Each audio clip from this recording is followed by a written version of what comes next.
पिता ओ पुत्र एवं पवित्र आत्मांक नाम रे आमेन। प्रभुंकर शांति आपण मानक ठरे सर्वदा रहु।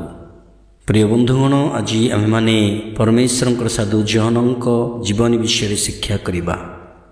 साधु जॉन 8 वर्ष बयस मृत्यु पर्यंत से तांको हृदयर प्रत्येक प्रेरणा को अनुसरण कले।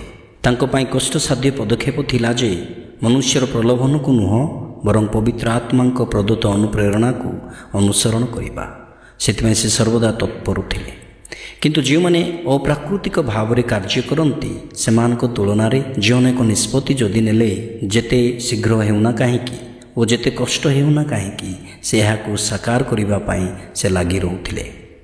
8 वर्ष बयस जॉन जड़े भ्रमणकारी जाजकों एक साहसिकतार कार्य विषय श्रवण कले, जहाँ 1503 साल घटव ताहाकु अपेक्षा करने को हेबो, जहाँकि नूतन जगत खोलाଯିବ। ସେହି दिन राति से पुरोहितों सह यात्रा करने को घर पराली आसीथिले एवं सही समय ठारू तांको पितामाता को आउ से देखि नथिले। सेमाने गाँ को गाँ बुली बुली भिक्षा मागुथिले। दिने जॉन असुस्थ हो गले, तेणु तांको जो व्यक्ति सेवा करी स्वास्थ्य को फेराई आनिथिले से जणे एक विशाल भूसंपत्तिर संचालक थिले। से ही तांको पोष्य संतान भावे ग्रहण करथिले। जॉन 27 वर्ष काल पर्यंत पर्वत में मेषपालक भाव में कार्य कले। उक्त समय से ही संचालक झील को विवाह करने को बाध्य करने से अनुभव कले, किंतु अपर पक्षरे से भौणी भाव में भल पाउथिले। तेणु से स्थान त्याग कर फ्रांस विरुद्ध में युद्ध करने स्पेन सेना से जोगदेले। जड़े सैनिक भाव में से साथी मान मिलित जुआ खेल मद्यपान करने और लुटिबार अंशग्रहण कर निजे पवित्रतार आदर्श नथिले। दिने तांको फ्रेंच सीमा निकट में चोरी होइथिबा घोड़ारू फोपाड़ी दिगला। तांको धराजिबो एवं हत्या कराजिबो बोली भयभीत होई से तांको जीवनर समीक्षा करथिले एवं एक परिवर्तन आनिबा को शपथ नैथिले। से फेरी आसीबा परे एक मुहूर्तर शपथ ग्रहण कले, पाप स्वीकार कले एवं संगे संगे तांको जीवन बदलाइले। तांकर साथी माने एते भाभी पारले नाही जे जॉन अनुताप करी मन बदलाइबे एवं सेमाने हृदबोध कले जे सेमानकर भोगविलास को से घृणा कराइबे, किंतु सेमाने सही बद अभ्यास गुड़ी को त्याग करने को चाहू नथिले। परंतु सेमाने तांकर आवेगमय स्वभावर व्यवहार जानिपारे कौन सी आवश्यकता थिबा व्यक्ति को साहाय्य करने बहाना रे तांको पदवी छड़ाई तांको प्रतारित करथिले। एमिति कि तांको फांसी हेबार थिला, किंतु शेष मुहूर्त उद्धार करा जाई तांको विवस्त्र करी माड़ मरागला। तत्पर सेनाबाहिनी तांको तोड़ी दिया जाइथिला। से निज पालित घर को फेरिबा पाई अनुरोध करथिले, जेउठारे से मेषपालक भाव में कार्य करथिले। जेतेबेले मुसलमान माने यूरोप को आक्रमण करथिबा एक नूतन युद्ध विषय शुणा पाइले, से युद्ध पाई चलीगले। किंतु युद्ध शेष होगा पर से तांकर प्रकृत पितामाता को खोजा चेष्टा करने को स्थिर कले। किंतु दुखर विषय यह जे से जानिबा को पाइले जे तांको अनुपस्थित उभयंकर मृत्यु होइथिला। जड़े मेषपालक भाव में ईश्वर तांको जीवन विषय कौन चाहती से विषय चिंता करने को तांकर बहुत समय थिला। जेतेबेले तांको 38 वर्ष बयस हेउथिला सेतेबेले से स्थिर कले जे ख्रिस्टियान बंदी माननकु मुक्त करबा पई से आफ्रिका जिबा उचित। तेणु से संगे संगे जिब्राल्टर बंदर अभिमुखे यात्रा कले। जेतेबेले से नौ स्थान रे एक जहाज को अपेक्षा करथिले से देखिले जे एक परिवार स्पष्ट भाव में विव्रत एवं दुखित।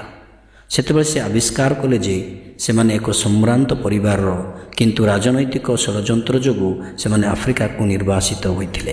एही विषय से अवगत हेला परे से तांको प्रकृत योजना को बदलाई सेमानक सेवक हेबाकू स्वेच्छासेवी भावे स्व इच्छा प्रकाश कले। परिवार निर्वासन रे पहुँचवा परे से समस्त असुस्थ होई पड़िथिले एवं जॉन सेमानकू केवल सेवा करी बंचे रखिले। ताहा खाली नुह बरं सेमानकू खाइबाकू देबा पाई टंका मध्य रोजगार करथिले।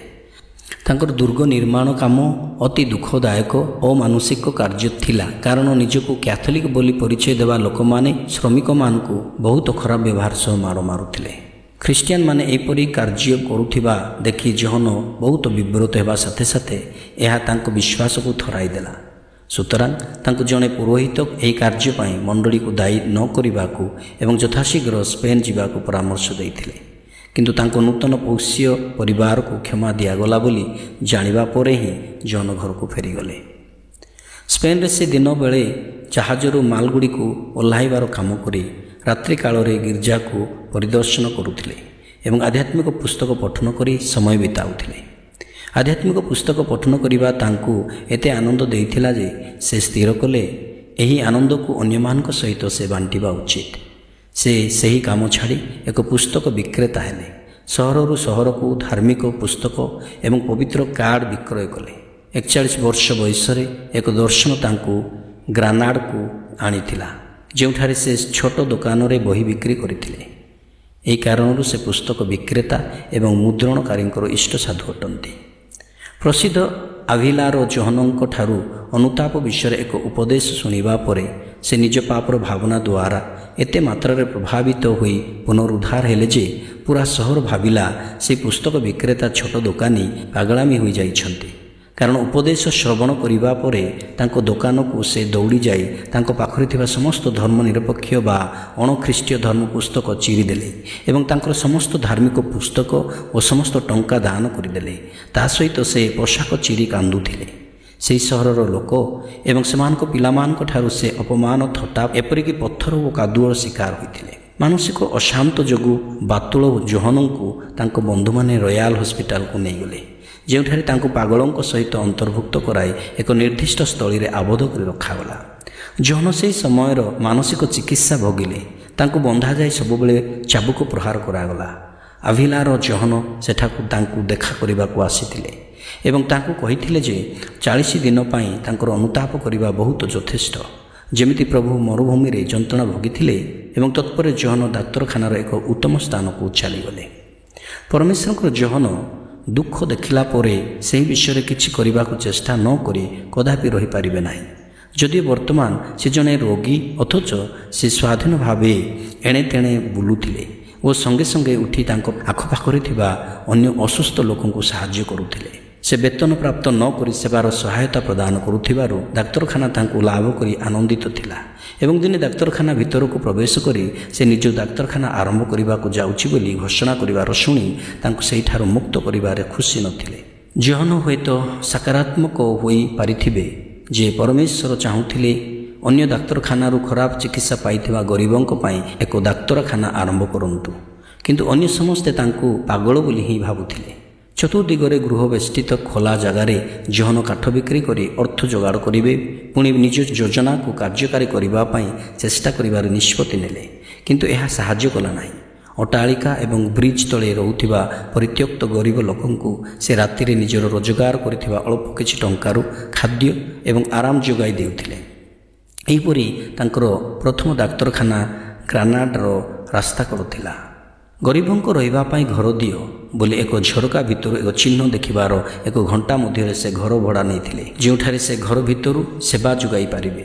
ଅବଶ୍ୟ ବିନା ଟଙ୍କାରେ ଗୃହ ସରଞ୍ଜାମ, ଔଷଧ କିମ୍ବା ସାହାଯ୍ୟ ପାଇଁ ସେ ଏହାକୁ ଭଡ଼ାରେ ନେଇଥିଲେ।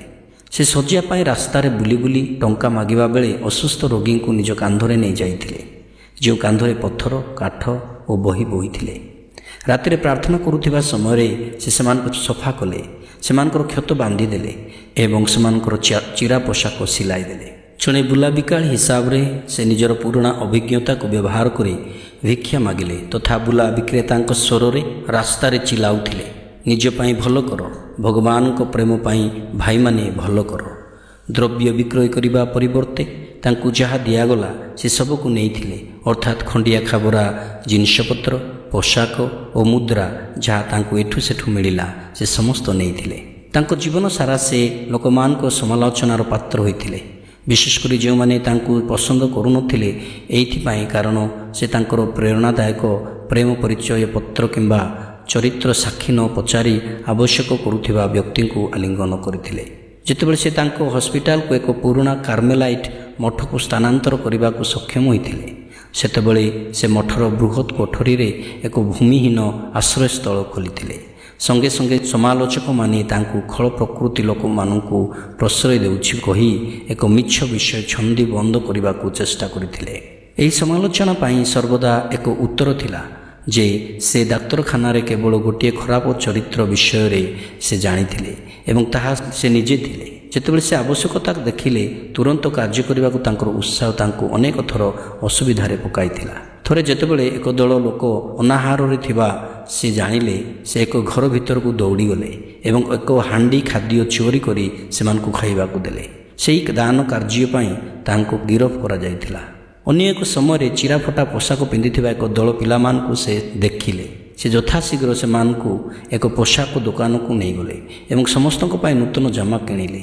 ଯେହେତୁ ତାଙ୍କ ପାଖରେ ଟଙ୍କା ନଥିଲା, ସେ ସମସ୍ତଙ୍କ ପାଇଁ ଋଣ ସହିତ ପରିଶୋଧ କରିଥିଲେ। ତଥାପି ତାଙ୍କର ଜରୁରୀ ଇଚ୍ଛା ଏକ ଜରୁରୀକାଳୀନ ପରିସ୍ଥିତିରେ ଅନେକ ଲୋକଙ୍କୁ ଉଦ୍ଧାର କରିବାର ସାହାଯ୍ୟ କଲା। ରୟାଲ ହସ୍ପିଟାଲରେ ନିଆଁ ଲାଗିଥିବା ଏକ ବିପଦର ସୂଚନା ଦିଆଗଲା। ସେତେବେଳେ ସେଠାକୁ ଦୌଡ଼ିଗଲେ ଓ ସେ ଦେଖିଲେ ଯେ ଡାକ୍ତରଖାନା ଦେଖିବା ପାଇଁ ଜନତା ଠିଆ ହୋଇଛନ୍ତି ଏବଂ ଏହାର ରୋଗୀମାନେ ନିଆଁକୁ ଆୟତ୍ତ କରୁଛନ୍ତି। ଉକ୍ତ ସମୟରେ ସେ ଜ୍ୱଳନ୍ତ କୋଠା ଭିତରକୁ ପଶି ରୋଗୀଙ୍କୁ ବାହାରକୁ ନେଇଗଲେ ଏବଂ ଯେତେବେଳେ ସମସ୍ତ ରୋଗୀଙ୍କୁ ଉଦ୍ଧାର କରାଗଲା, ସେ କମ୍ବଳ, ଚାଦର ଏବଂ ଗଦି ସମସ୍ତ ଝରକା ଦେଇ ବାହାରକୁ ଫିଙ୍ଗିବା ଆରମ୍ଭ କଲେ। ସେ ନିଜ ପରିଶ୍ରମରେ ଏତେ ଭଲ ଭାବରେ ଜାଣିଥିଲେ ଯେ ଏହି ଜିନିଷଗୁଡ଼ିକ କେତେ ଗୁରୁତ୍ୱପୂର୍ଣ୍ଣ। ସେହି ସମୟରେ ଅବଶିଷ୍ଟାଂଶକୁ ବଞ୍ଚାଇବା ପାଇଁ କୋଠାର ଜଳୁଥିବା ଅଂଶକୁ ନଷ୍ଟ କରିବାକୁ ଏକ ତୋପ ଅଣାଯାଇଥିଲା। ଜୋହନ ସେମାନଙ୍କୁ ଅଟକାଇଲେ, ଛାତ ଉପରକୁ ଦୌଡ଼ିଗଲେ ଏବଂ ଜଳୁଥିବା ଅଂଶକୁ କୁରାଢ଼ିରେ ଅଲଗା କଲେ। ସେ ସଫଳ ହୋଇଥିଲେ, କିନ୍ତୁ ଜଳୁଥିବା ଛାତରୁ ଖସି ପଡ଼ିଥିଲେ।